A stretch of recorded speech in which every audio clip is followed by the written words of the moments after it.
welcome to another episode of Story Boudoir.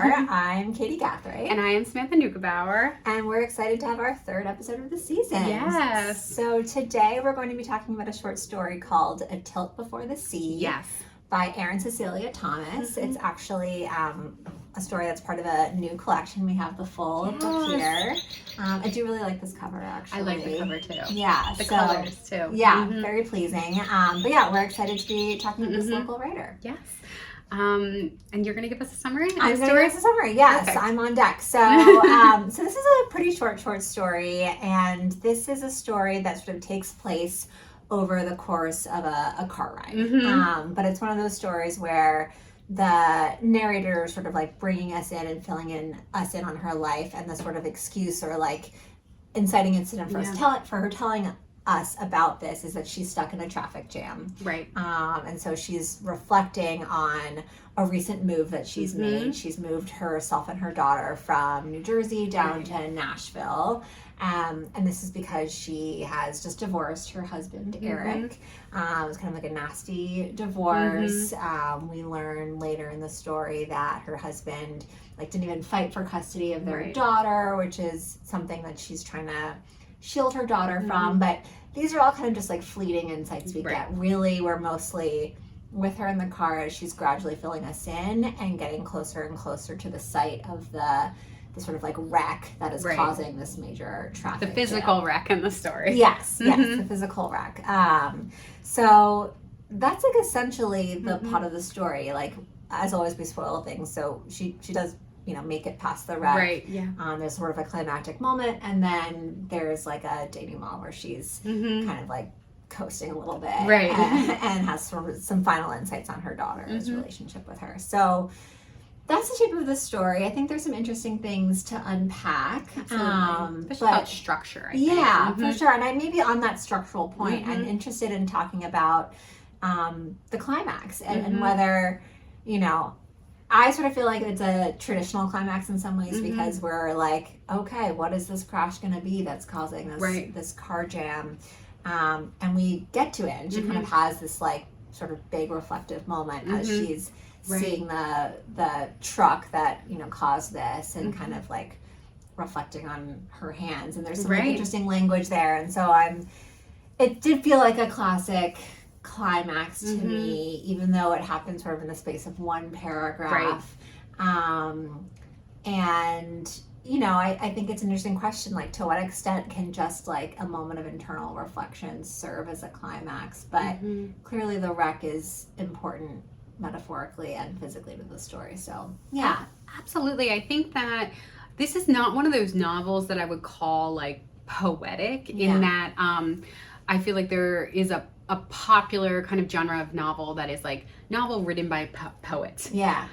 With that said, I think that this moment in itself like reminded me of some great moments of poetry. I'm thinking of like Elizabeth Bishop's In the Waiting Room, where it's just this moment of like realization about your own mortality. Yeah. And I think that when we were kind of getting ready for this episode, you had called this moment surreal. Yeah, yeah. And maybe what it is that like always it feels a bit surreal. Yeah. We're confronted with our mortality a bit. Yeah.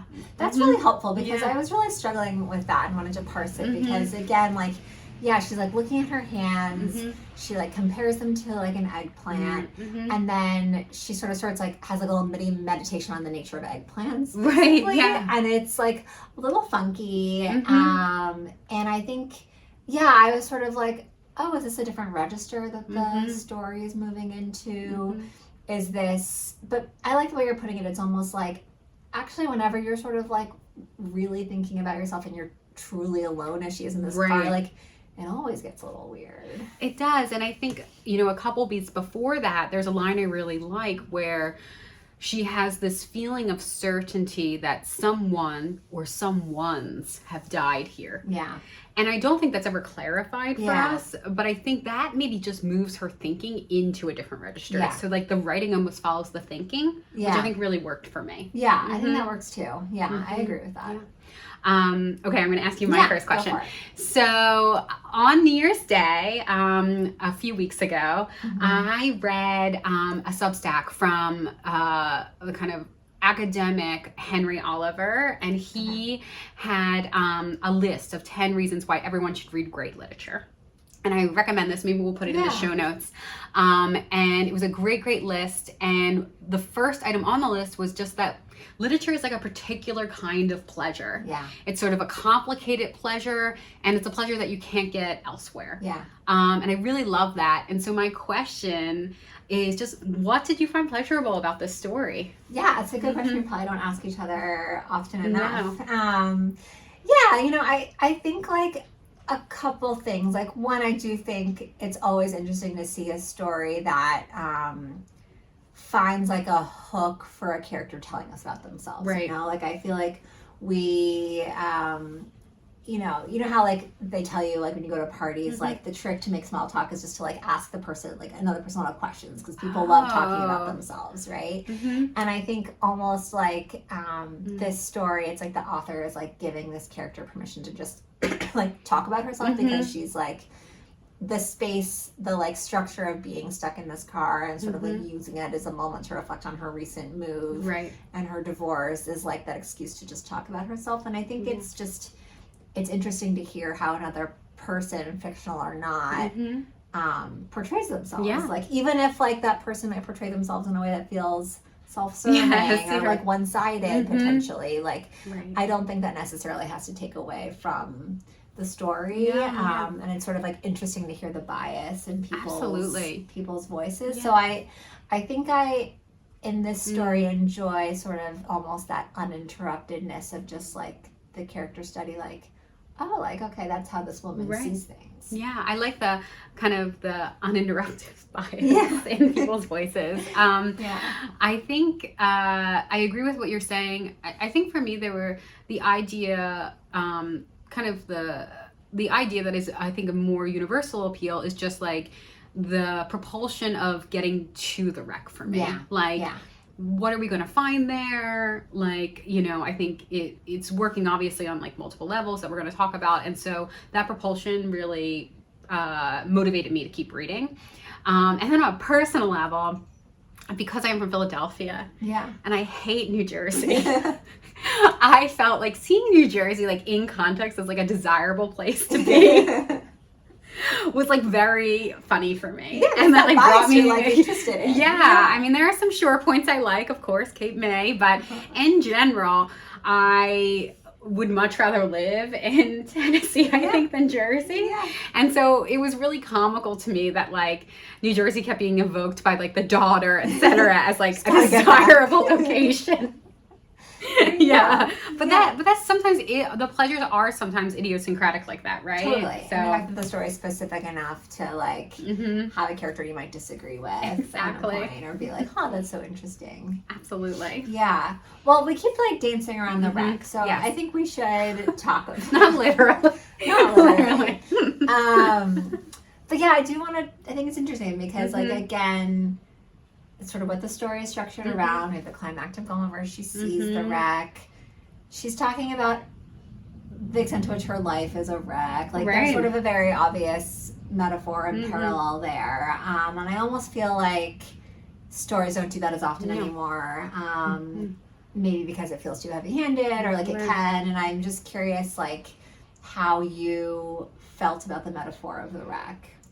I think that for me, I like symbolism. Like I like extended metaphor. Like I want to go there. Like I think that it is one of those pleasures of literature that I don't get many other places. So when I find it, I'm always excited by it. And I think this in general really worked for me. I think the one kind of disclaimer I have about that though is that I felt like at the end, the wreck itself and the body count is left unclear. Whereas I feel like this narrator, for me, was still very sure in her rightness about her role in the divorce. And kind of the ugliness in the heart of her ex-husband. And so I think we'll get to that in a minute with like my last question. But I felt like there was something like not analogous for me there. I think that's a good point. I mean, I feel like almost the wreck I agree. I think there's like a sort of mismatch there that sort of disrupts the analogy. It almost feels like the wreck serves as like wishful thinking, maybe a little bit for this woman, because like, you know, once, and this we see this all the time when we're on the roads, right? Like once you pass the wreck, then the traffic clears up and you're like fine. And it almost feels like that's like what she wants, like for moving in Nashville, for like to like this pass widening. The wreck. The divorce papers are signed, and now like there will be sort of like an exhale moment for the rest of her life. And maybe like, you know, there's some allusions in the story to like, you know, her daughter Esme is like kind of pissed about this move, and like she's in high school, like it probably sucks to move right before graduation, you know. And so I don't know, it's interesting, almost like entitlement on the behalf of the character, to think that there would be like clear roads after the divorce. And again, I don't think that like being suspicious of the character's point of view like takes away from the story. No. It's like an interesting thing, right? Absolutely. And like maybe an interesting use of metaphor that like she like wants it to be a clear-cut wreck in her own life, and it's not. And it's interesting too, if we think back to one of the invectives that she throws against her husband, is that he wants a clearing. Like he doesn't really want much to do with the daughter. Yeah.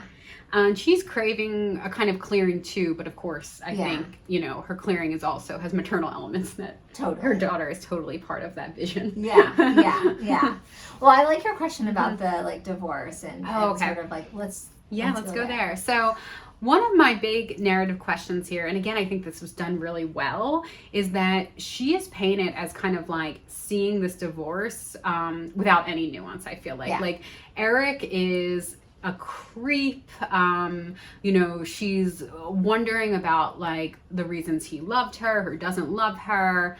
He's just doing, you know, very like almost stereotypical like bad guy things. And even at the end, where we kind of have this reflection of like happy family time, he is like not really part of that. He is like a little removed from that memory. And so I was wondering if you think the story itself believes that he is kind of a jerk, or the story itself is like critiquing like the raw rage of the protagonist. Yeah. I think it's a really good question. And I do think like it's a strength of the story that I think technically it could go either way. I do sort of feel like the story believes its critique a bit. And I think that partially because of the like that detail about him not fighting for his daughter, like that. I mean, I don't know. I guess like she could be like fudging that. Not, I don't think she's lying about that, but she could be obscuring the extent to which maybe she like, you know, he wants her to be with her daughter. Like he doesn't want to break them up, or like, you know, I could see like sort of more like good guy reasons for him, like not. But it does feel like that detail is like a heavy-handed one that like really tips the scales, where you're like, oh, that's like tough. Like it would be that does put him in the monster is like too extreme, but like in the bad unsympathetic is the right word, category. So that does skew it a bit. Like I do. On the other hand, like I think it's interesting that it is like a little bit unflattering, again in like an interesting way for the story, that she like sees this wreck and like maybe like sees it as like analogous, because like I do think we get hints where the story like critiques her raw rage or her expectations for her life, or it does feel a little bit like, well, of course this is all going to be really hard. I think that's a fair kind of, I guess, reading of the situation and the relationship between like the narration and the protagonist. I think I tend to find the picture that she paints of her ex-husband reminiscent of, you know, friends of mine who have relationships and just like everything about this ex. After kind of in the stages of grief. This woman is in this stage for me of like, I have no wiggle room for what kind of man this is. Yeah. And I think you're right that like that the nozzle turns on that one, or the kind of tuning is turned at that one point because of the courtroom memory. But otherwise, he's not like abusive. Etc. So I think that's an interesting thing, and I really, again, like, I'm not sure how to read it.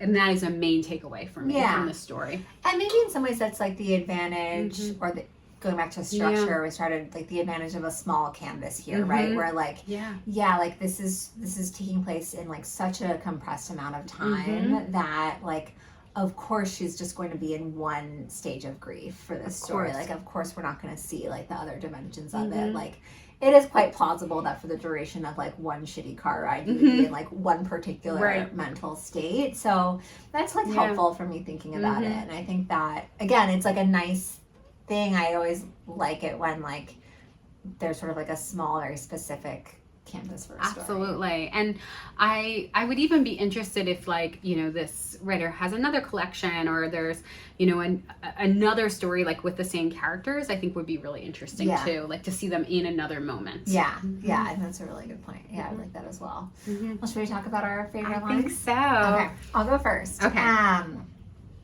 So mine is just, again, this is just the narrator sort of like reflecting and talking in first person about Esme, her daughter. And she says, "I was never as pretty as Esme, but I guess I used to be pretty in a clunky, face half hidden behind a curtain of hair way." And I like this because I do think, like, I totally know what she's talking about, like that kind of like pretty, and it feels we went to all girls school, so just people like, talk like this, it gave me an image right away. And I also think it's helpful for this character to like undercut herself like throughout, again, because she's like so mad at her husband, her ex-husband. Like, I do think I'm not saying like a character needs to be self-deprecating to earn anger, but I do think it feels like a different story tonally if she like is pleased with herself throughout, right? I also think, like, for me personally, a person or a character might have to be self-deprecating a bit for me to like them. Period. Like, just a little bit. And I do think like it's a line too where you get a really like efficient sense of like her relationship to her daughter as well, right? That sort of like default, like, of course you see your daughter is better than yourself. Yeah, of course. Kind of idea. And I think that it's an interesting way to like tell us a little bit about what these characters look like too. Like, it's kind of like a Delph move. Okay, so my favorite line comes from kind of like that penultimate scene where we are reaching the wreck, and it's very short. There are enormous spotlights with an otherworldly brightness focused on the wreck, so every decal can be seen despite the darkness. And what I really liked about this was twofold. The first is that, of course, that's exactly what she thinks she's been doing during this ride, like shining kind of this otherworldly kind of microscope on her marriage and her relationship there. And I like the word otherworldly a lot, because like it's actually like it is not of this world to like be so attuned to like these minute details like that. Like it really does take you kind of like out of the world in a way. I also just like the image, like if you've ever seen these wrecks or, you know, been at some kind of stadium, like those lights are like that, like alien-ish, like a white blue. And the other reason I like this though too is because it's like, so every detail can be seen, but of course, like every detail can't actually be seen. I mean, it's the best we can do. And I also think that goes back to my main question. Like, I don't feel like we were given every detail of this marriage. And so like she thinks she's giving it to us, but in fact, like she's also like has blind spots. Even with these spotlights. Exactly. Good. Another traffic term. No, I think that's really well put. And again, I think just the subjectivity of this narrator like provides a lot of fodder, I think, in the story. Absolutely. Well, here's the book again. It was going to talk about, I forgot to mention at the top that our treats are once again from Dolcezza on H Street. We like them so much. Yes. Come back for more. Mm-hmm. But thanks for tuning in. Thank you. We'll see you soon. Bye.